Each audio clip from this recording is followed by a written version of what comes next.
drept și în mod semnificativ, inclusiv în Regatul Unit. Nu, băi, omule, numai cu coronavirus, nu te mai poți uita la nimic la televizor. Băga mea șpula ei să-mi bag, nu mai vezi o televiziune, nu mai vezi nimica. Putule sorele lui Dumnezeu, nu o să le fut cu coronavirusul, să-mi bag pula în ei. Nu sta așa futu în gură cu coronavirus.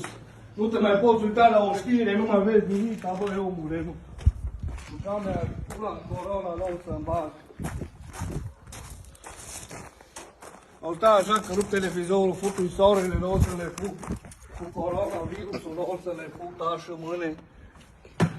Unde te uzi numai de coronavirus, nu? Pe stradă numai poliție coronavirus, peste tot locul numai coronavirus. Cu le soarele, nu o să le fut cu coronavirus, nu coronavirus. Nu mai poți să vezi nimic la televizor, numai coronavirus. Numai coronele lui Dumnezeu, să mă fut. Numai corona.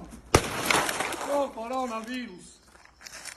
Nu, mai băgați pe programele mele coronavirus, futu-vă altarul lui Dumnezeu. Mai băgați coronavirus. Mai băgați coronavirus pe programele mele. Mai poți să vezi un film în ziua de azi.